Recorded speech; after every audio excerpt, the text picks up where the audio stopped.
You're 30 feet from an animal that weighs as much as a car. It hasn't noticed you yet, grazing, shoulder taller than you are, horns longer than your arm. You're holding a sharpened stick. To feed your family tonight, you have to close that distance. Close enough that those horns can reach you, plant your feet, and drive a sharpened piece of wood into a body built to survive being bitten by lions. Get it right? You eat for a week. Get it wrong? There's no second attempt. A kicking hoof shatters your leg, and out here, that's a slow death sentence. A horn opens your stomach, and nobody can close that wound. You'll die on the ground while the animal walks away irritated. That was the deal for hundreds of thousands of years. Meat required your body to be within reach of the thing you were trying to kill. Every meal was a direct trade, food for real physical risk. Then, at some point, humans built something that broke that deal completely. And here's what makes the story strange. When researchers went looking for the specific weapon that changed everything, they expected something big and obvious. A heavier spear, a sharper blade, something you could point to directly. That's not remotely what they found. The weapon that eventually turned humans into the deadliest hunters alive was small enough to hold in one hand. It weighed almost nothing. It made almost no sound. And in some documented cases, the animal, or the person it killed, never even felt the specific moment that did it. So here's the real question this video is built around. How did a slow, physically unimpressive primate with no claws, no real fangs, and nowhere near the raw strength of the animals it was hunting, end up becoming the single most efficient killer this planet has ever produced? The answer starts, strangely enough, not with a weapon. It starts with your own shoulder. Watch a chimpanzee throw something. They do throw. Rocks, branches, whatever's within reach. But a full-grown chimpanzee, roughly twice as strong as an adult human, throws at around 20 miles an hour. An ordinary 12-year-old kid can beat that without trying. For a long time, that puzzled researchers, since chimps have more raw muscle and should win easily. The answer was hiding in the shoulder. When you pull your arm back to throw, you're stretching tendons and ligaments across your shoulder joint the way you'd stretch a bowstring. That stretch stores elastic energy. When you snap forward, it all releases at once, and your arm accelerates faster than muscle contraction alone could ever manage. Your shoulder functions literally as a biological spring, producing the fastest motion the human body can generate. Chimpanzees can't do this. Their shoulders sit high and rotated forward, a build optimized for hanging and moving through trees, not for generating this specific kind of elastic throwing power. Human shoulders, by contrast, dropped lower, widened considerably, and rotated into a different position. Our waists also grew taller and measurably more flexible, letting the hips twist independently from the chest, adding yet another source of rotational power into the same overall throwing motion. Every one of these specific anatomical changes makes a thrown object travel measurably faster. Here's the detail that stops people.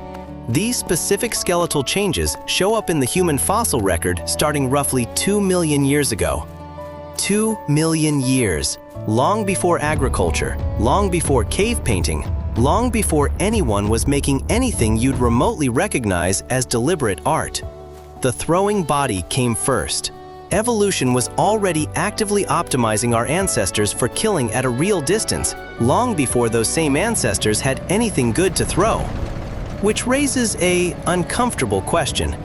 If the human body was fully ready that early, why did it take so long for the actual weapons themselves to finally catch up?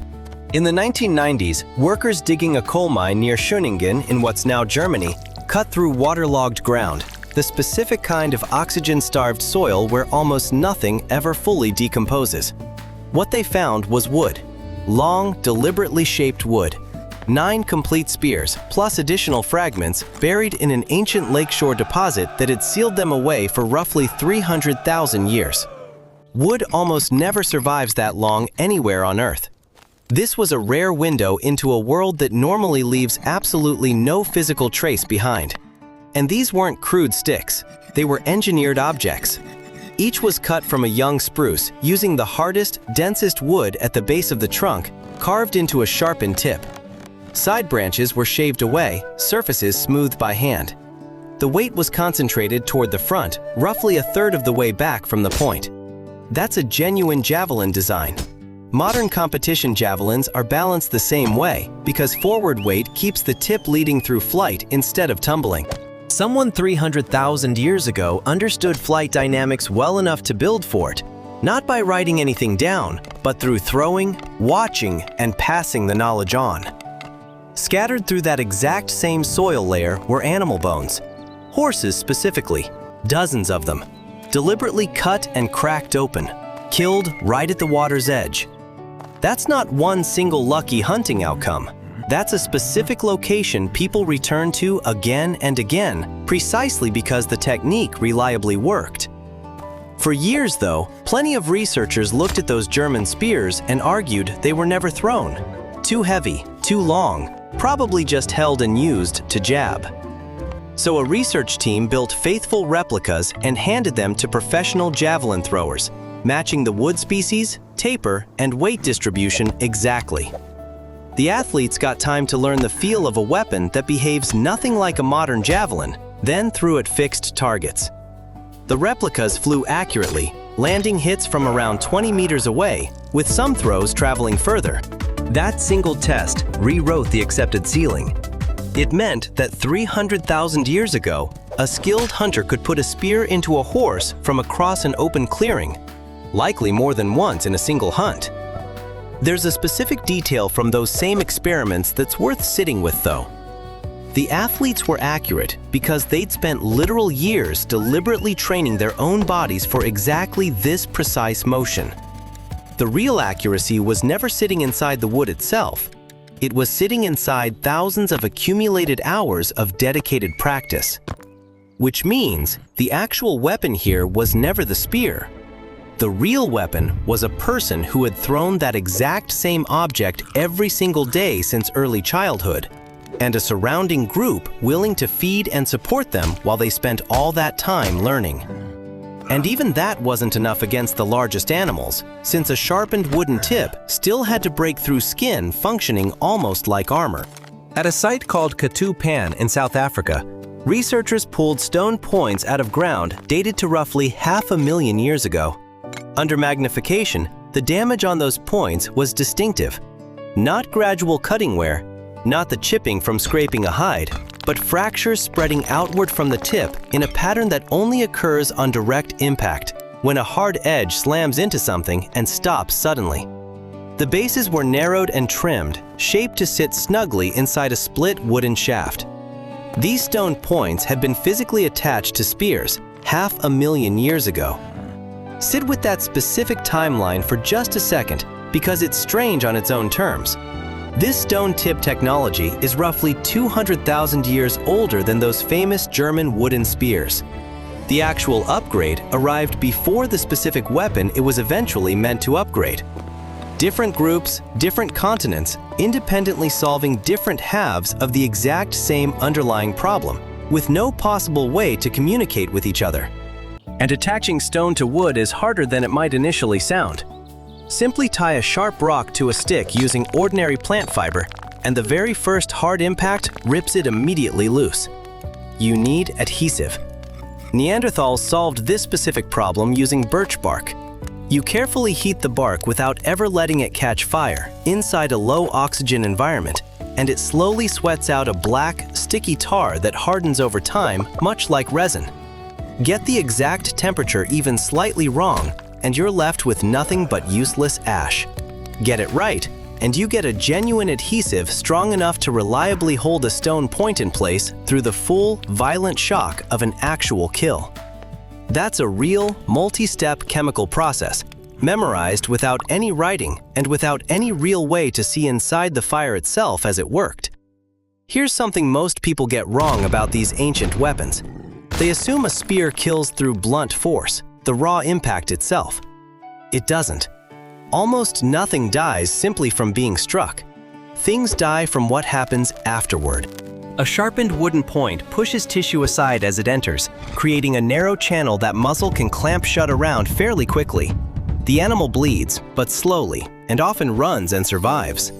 A stone edge does something different. Stone can be worked to an edge finer than surgical steel, thin enough to slice cell walls apart instead of tearing through them. A stone-tipped spear opens a wide, clean cut through everything in its path and keeps that cut open. Vessels that would have pinched closed instead stay severed. Lungs fill with blood. Pressure drops. The animal doesn't collapse because it was struck. It collapses because, within minutes, its circulatory system runs out of blood to circulate. That specific development changes what a hunter has to do. You no longer have to fully win a direct physical fight. You only have to land one good cut and then be patient afterward. And patience, as it turns out, is something humans are genuinely good at. Follow the trail of blood. Read the tracks carefully. Wait while the animal's own body slowly finishes the job you already started. That's the exact moment hunting stops functioning like a direct wrestling match and starts functioning instead like a genuine, repeatable process. But there was still one enormous problem, and it's the one that kept quietly killing hunters. If a single stone edge opens one wound, what would a whole row of them do? That's the next thing humans built, a step almost nobody today knows about. Instead of one large point on a shaft, toolmakers started producing tiny blades barely longer than a fingernail, struck off a prepared stone core, dulled along one edge so they could be gripped without cutting the hand or the adhesive. These were set into a groove down the side of a shaft, arranged in a line, and locked in with resin. Now the weapon doesn't rely on a single sharp point. It has a continuous cutting edge running along its entire length, with the individual tiny blades angled so they function like barbs. Think carefully about what that does once inside a living body.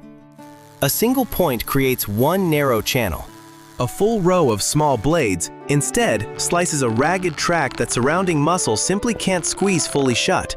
And the barb-like angling makes it almost physically impossible for the animal to push the embedded shaft back out on its own. It moves, and the weapon just keeps actively working on the wound regardless.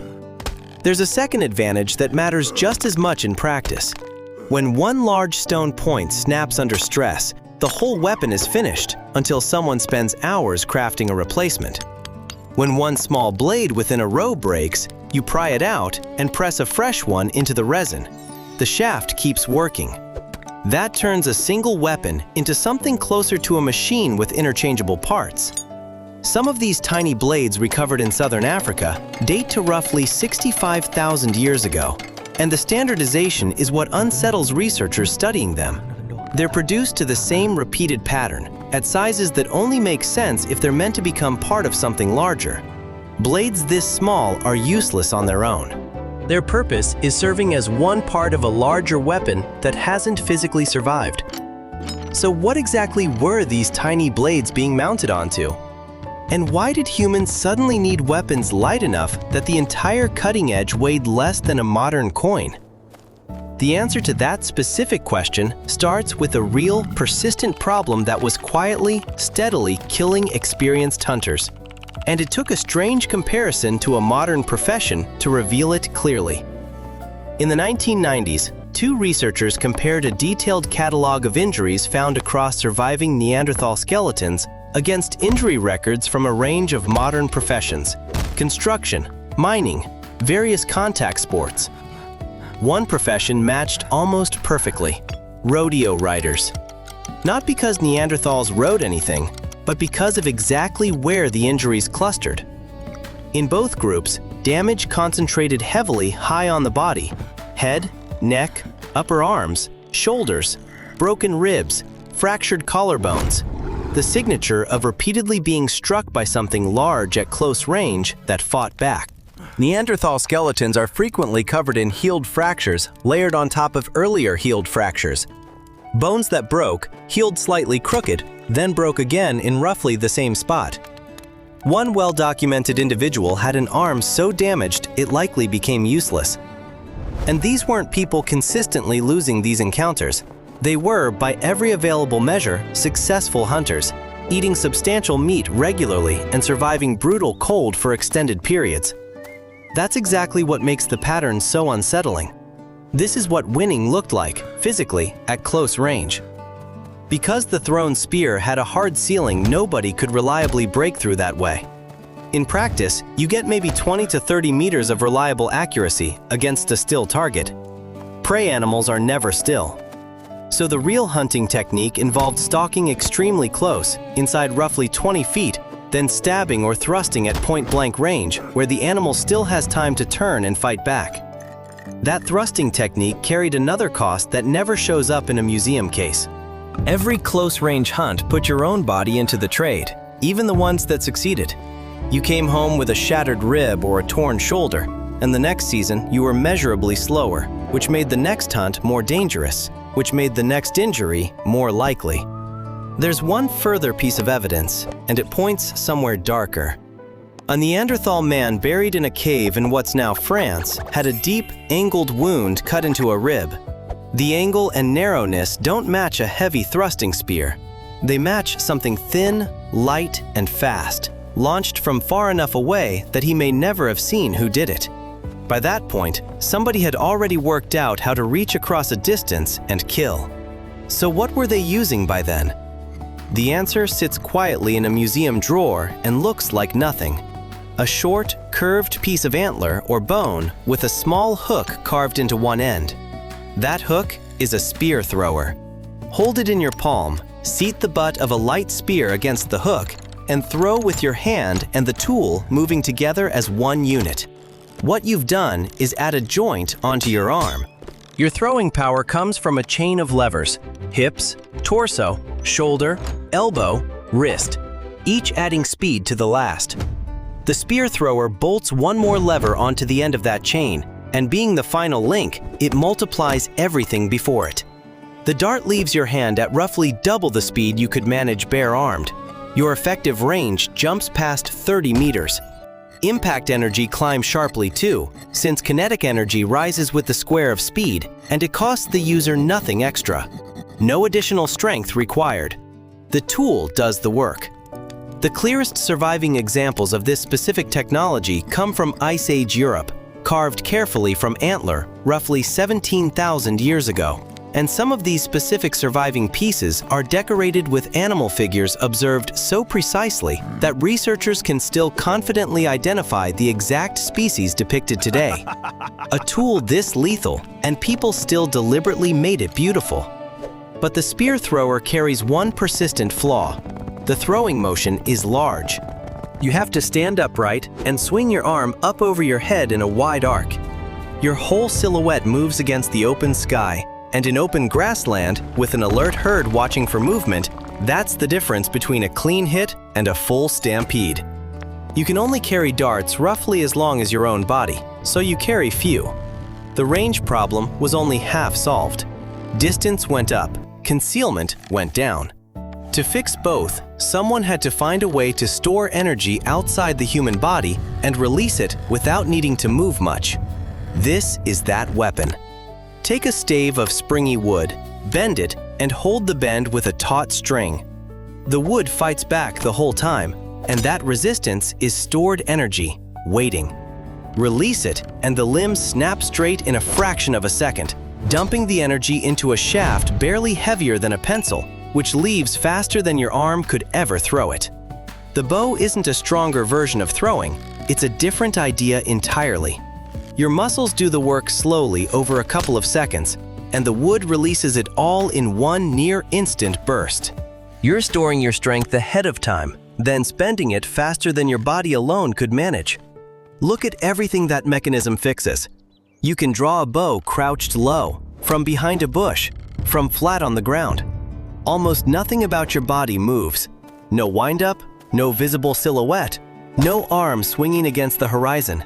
It's quiet. A missed arrow makes a soft sound in the grass, and animals often don't connect it to danger, so you knock another. That's the second fix. Reloading takes seconds, not an exposed walk back to retrieve a spear.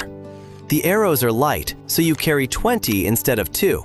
And drawing a bow is a learned technique, not primarily a feat of strength. A thin person, an older person, even a child can use one effectively. Actual physical bows are made of wood, so they naturally rot away over time, and the very oldest surviving complete examples are only around 10,000 years old. But the arrowheads themselves outlived the bows by a wide margin. In a South African cave called Sibudu, researchers found tiny stone points dating back roughly 64,000 years. They're small, too small and too light for an effective hand-thrown spear, which fundamentally needs real mass behind it to fly true and straight. These particular points carry clear impact damage right on their tips, along with lingering traces of adhesive and binding material near their base. Similar tiny points also turn up in a rock shelter in Sri Lanka, dating to roughly 48,000 years ago, apparently used on fast-moving forest animals in dense cover, exactly the kind of terrain where you simply can't throw anything effectively. The bow is old, and it spread everywhere humans eventually settled. But it carries one real specific weakness, and it's precisely the one that ends up deciding this entire larger story. An arrow is inherently light. Light generally means it doesn't penetrate especially deep on its own. Shoot a massive animal with a shaft roughly the size of a pencil, and you've likely just irritated it, not killed it outright. So how exactly did a weapon fundamentally incapable of punching deep through a large animal become the single deadliest thing on the entire planet? Before answering, there's one part of the arrow almost nobody thinks about, and without it, the whole system is useless. Building a proper arrow, in a real sense, is the hardest part of this story, and the stone tip is the easy part. Launch a thin shaft under that much force, and the push comes from one end, so the shaft wants to bend. It whips sideways as it leaves the bow, wobbles, and sails off target. Too stiff, and it fights the string. Too soft, and it snakes. So the wood had to be selected for exactly how much it flexed, straightened by hand, and matched against other shafts, because an arrow that flies differently from the last one is worthless when you typically get one shot. Then there's the back end. A groove cut into the tail so it seats on the bowstring without slipping, and feathers fixed near the rear to drag the tail into line behind the tip. That's what stops the wobble. The back of the arrow is constantly pulled straight by air resistance throughout its flight. Researchers can see this directly at a site in northern Germany, where waterlogged ground preserved pine arrow shafts dating to roughly 10,000 years ago, with details preserved right in the wood. Cut nocks, shafts built in two pieces so the front section could be swapped, marks near the tail where feathers had been bound. That's a finished, refined product, not a rough experiment, telling you the design had already been refined for a long time. So the overall weapon system is now complete. Stored energy, silent release, replaceable cutting edges, a shaft carefully engineered to fly reliably straight, and it still, on its own, couldn't reliably kill anything large. That specific remaining gap is exactly where the real, final weapon was hiding, because the arrow itself was never supposed to do the real killing work. In a cave on the border of South Africa and Eswatini, researchers found a thin, polished stick of animal bone dating to roughly 24,000 years ago, worn smooth from repeated use, with residue still clinging to it. The residue contained a chemical marker for castor bean. Castor beans contain ricin, one of the most lethal natural poisons known to science. That stick was an applicator, dipped and wiped along a prepared shaft. In the Kalahari, hunters were documented practicing a living version of this same technique within relatively recent memory. They dig up the larvae of a specific beetle, squeeze the contents out, and work that material into the shaft just behind the point, deliberately leaving the tip itself clean so they don't poison themselves handling it. That detail alone tells you how dangerous the substance is. The poison doesn't drop an animal on the spot. It works over hours, sometimes over a full day or longer. So the hunt becomes something else entirely.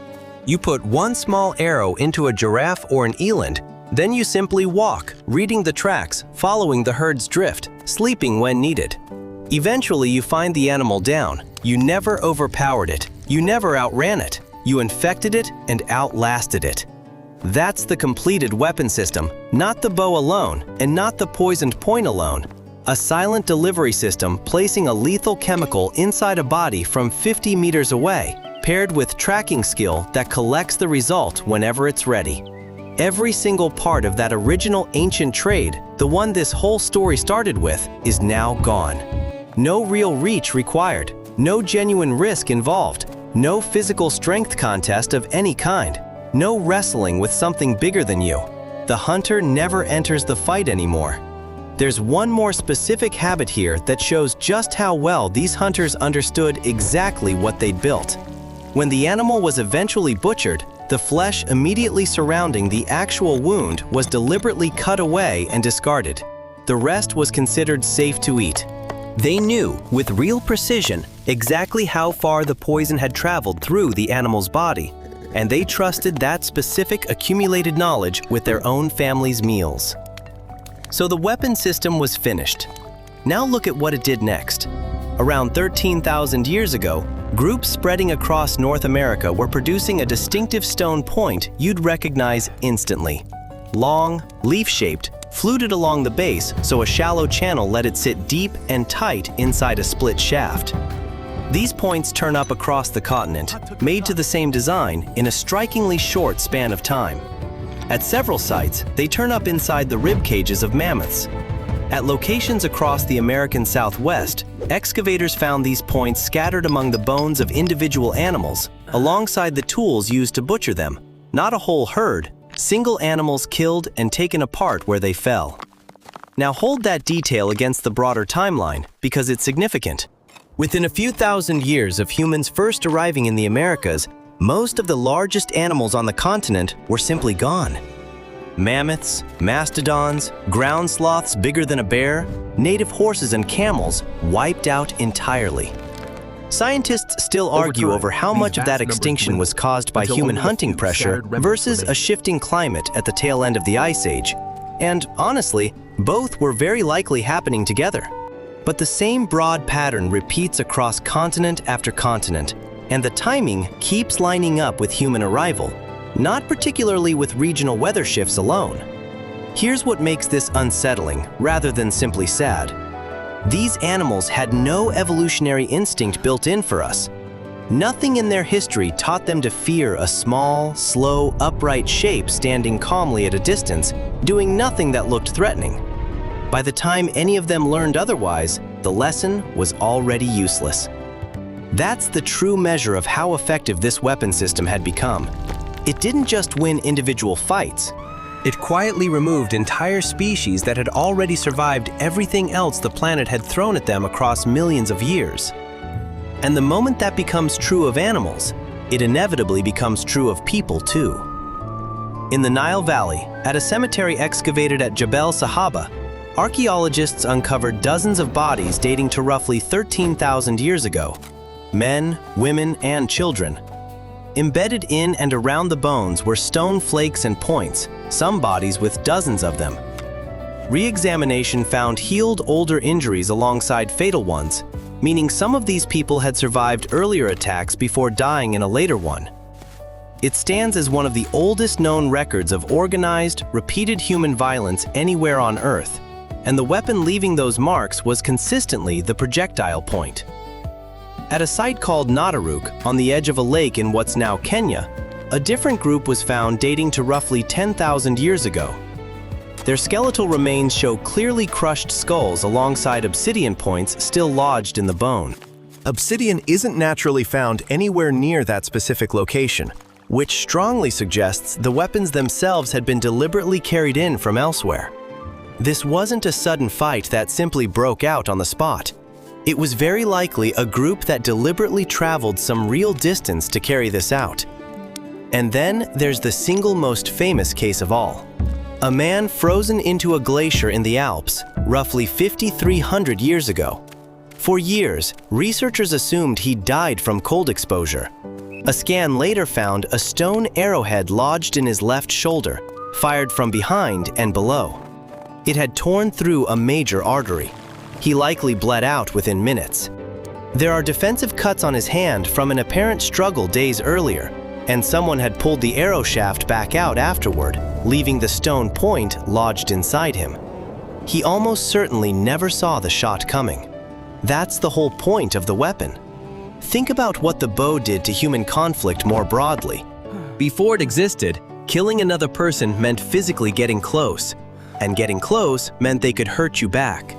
Raw strength mattered. Nerve mattered. Being willing to risk dying mattered. The bow deleted all of that. It made killing cheap. A stranger 50 meters away can end your life, and there is nothing you can do about it. And they can be gone before anyone realizes they were there. You can't negotiate with a distance. You can't intimidate it. You can't outmuscle it. This changed what a group had to fear day to day. A camp can post guards against a predator because a predator has to approach you directly. It can't post an effective guard against a distant line of people at the tree line who never step into the open.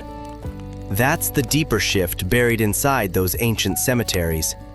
Violence stopped functioning as a heated argument that got out of hand and became something you could plan in advance, carry out, and survive afterward with minimal personal risk. So, what was the deadliest weapon ancient humans ever built?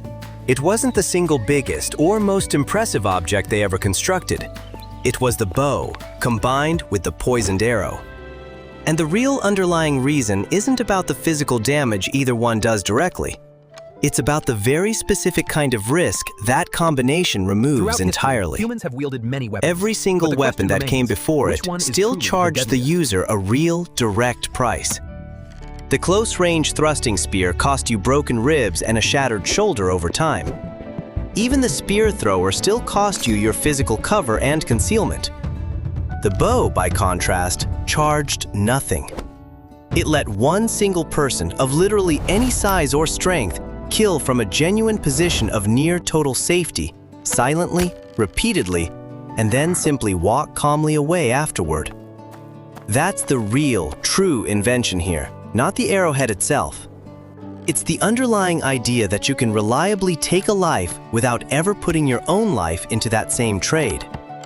And once that particular idea existed, nobody who discovered it ever gave it up again. Everything that came meaningfully afterward is, in a very real sense, that exact same core idea simply built larger and larger over time. Longer range, less personal exposure, more total distance placed between the hand that makes the actual decision and the body that ultimately pays the real cost. You're still, in a very real and direct sense, living inside that exact same underlying logic today. So, does knowing all of this change how you think about the actual weapon behind every single one of these historical moments? Tell me honestly in the comments. If stories like this fascinate you, hit like. It helps the channel more than you'd probably think. And subscribe if you want more of how deep, strange, and consequential the real history behind the ordinary things in your world is.